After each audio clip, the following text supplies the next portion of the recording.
Assalamu alaikum wa rahmatullah. My brothers, my sisters, last year in June, we heard about the burning of the Grenfell towers in London. And many of our brothers and sisters were affected by that. In fact, whoever was there and was a victim, we prayed for them. We actually felt for them. We reached out to them in whatever way we could. It's already been almost a year. And the amazing thing is that the Almighty gives us strength. Without the strength of the Almighty, we would never ever cope with some of the difficulties that we go through in our lives. People go through so many difficulties, hardships. A lot of them suffer in silence, and we don't realize that people are suffering. We think sometimes we are the only ones who are going through hardship and difficulty. So it's important for us to reach out to those who are struggling in order to make our own struggles easy. When you think you're struggling because you have a headache, or because you have a little pimple somewhere, or because you cannot sleep due to the heat, or because of one or two mosquitoes that happen to be, perhaps circling your territory, you think that it's the most difficult thing, you get irritated. But if you were to help those who did not have, and those who were in a worse situation than yourself, you would learn to appreciate that the Almighty has actually favored you.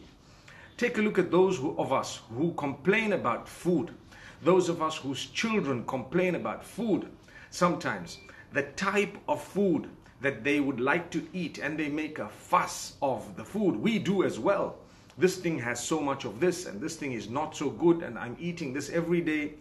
If you'd like to appreciate the favors of the Almighty upon you, you need to look at those who do not have a choice, let alone not having a choice, but they don't even have food, no food at all. We've seen of late people in Syria and in other places actually going to consume animals like cats and so on, and that was so sad, meaning it was something that really struck a chord of sadness within us.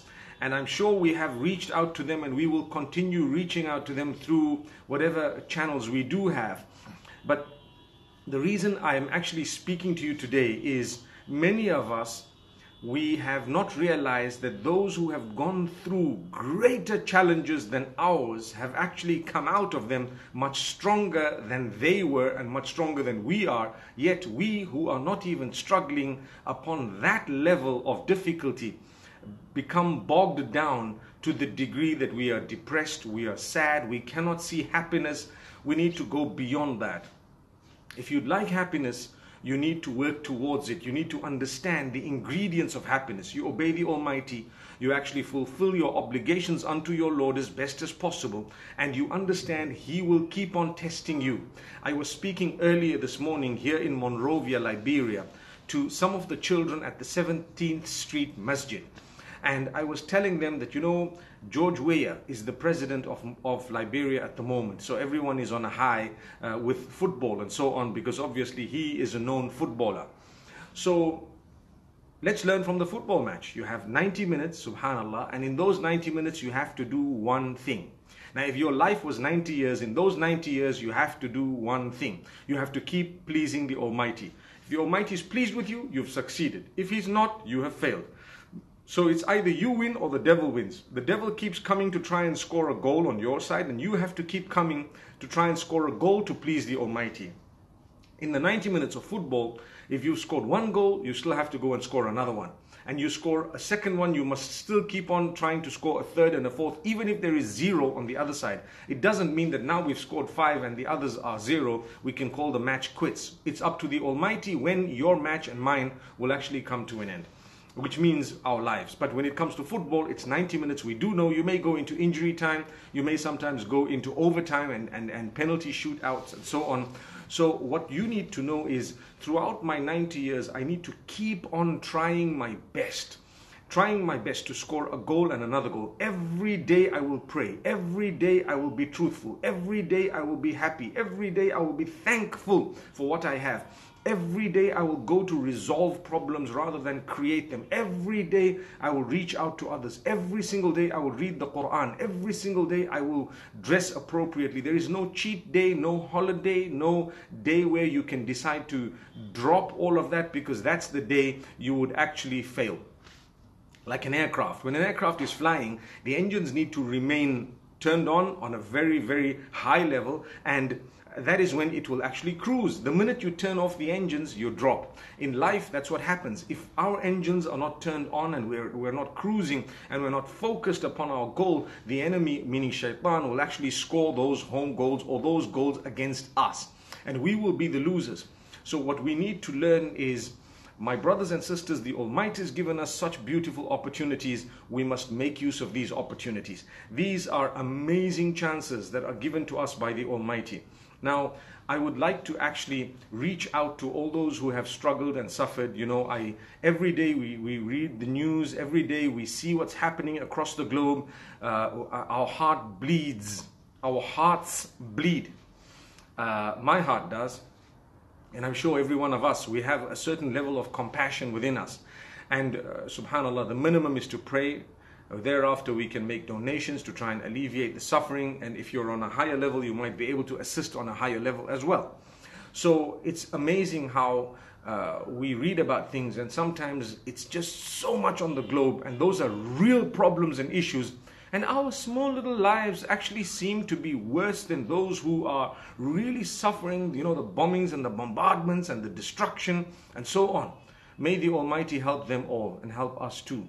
So in your little world, you know, there might be a little bombing happening. I'll give you an example. Your mother-in-law or your daughter-in-law or whoever else it might be, your husband, your wife, a child of yours, or you might be the bomber, where you're bombing the life of someone else by making them really cry. If that's the case, you are equally guilty, just like the others who are doing it on a large scale, perhaps different, because in your small world, you are the tyrant, you are the killer, you are the bomber. Don't do that. Make sure that the Almighty is pleased with you by making life easy for people. Why do you have to keep on bombarding those you live with, those who are around you, in a way that you have failed your test? Now, I might have worded it a little bit uniquely, so to speak, but that's how we would be able to think. It is an example. We are busy crying about what's happening to the people across the globe. Yes, we should be, but if you are guilty in your own little circle of doing the same on a smaller scale, then definitely you are a problem as well. So how many of you are a big problem in your own homes, where people don't even want to talk to you because you are so irritating, because you can never help, you don't have a good expression, you only have bad words to say, you pick on your daughter-in-law for anything and everything, or she picks on you, or you pick on your mother-in-law, wording it that way. We've always got to bring this up, because unfortunately every day I receive complaints, and the funny thing is, sometimes I receive a complaint, the same case, but from both parties. So you have the mother-in-law complaining and you have the daughter-in-law complaining of the mother-in-law. It's so ironic, because both are blaming each other and they don't even know they've both spoken to me, or they've tried to. And what do? The first thing I would do is to say, oh Allah, guide these people, help them. And then we might, if we get a chance, we may look into some of these issues and try and help for the sake of Allah subhanahu wa ta'ala. But my brothers and sisters, isn't it about time we softened up? Isn't it about time we actually made life easy for people? Sometimes the husband, you get married. Why did you marry? If you were just going to be a person who's full of mistrust, you don't trust your spouse, every small thing, you have a lot of those husbands, they are the ones who are guilty of abusing trust. In fact, they are the ones who are guilty of perpetrating sin. And because they perpetrate it, they think that everyone else is the same, starting with their own spouse. So they start doubting their spouses, because their spouses should have doubted them anyway. So I find that a lot of the guys who are too controlling and they're very, very suspicious, they're the ones who are guilty. Let's not do that. Let's understand it's supposed to be a beautiful life. That's somebody's daughter. This is somebody's son. And you know, we're servants of Allah. We're supposed to be helping each other. We're supposed to be living together in such harmony. They see a smile even without you actually smiling, because it's in the way you talk and it's in the way you address them and you communicate and carry yourself. You are so happy when people see you. They're reassured. They feel content. They feel a sense of security. Many of us, those whom we live with, we give them a sense of instability. We take away their peace. As soon as they see us, their peace is gone. It happens in the homes and the houses, especially of those who live in extended situations. So my brothers and sisters, let's make a difference here by the will of Allah subhanahu wa ta'ala. Reach out to those who are struggling and suffering. Like I said, Grenfell happened in London. There are so many others that have happened across the globe in a different way. We feel for every one of you. And we pray for you, whether you know us or you don't know us. We have prayed, we will pray, we are with you. We do not like to see harm for you or for anyone else. The same way we would not like to see harm for ourselves. We would love to see goodness, we want to see growth, we want to see solution to the problems, and we would like to see you come out of the negativity you were in a far stronger way than you were before that. May the Almighty help us all and grant us all goodness.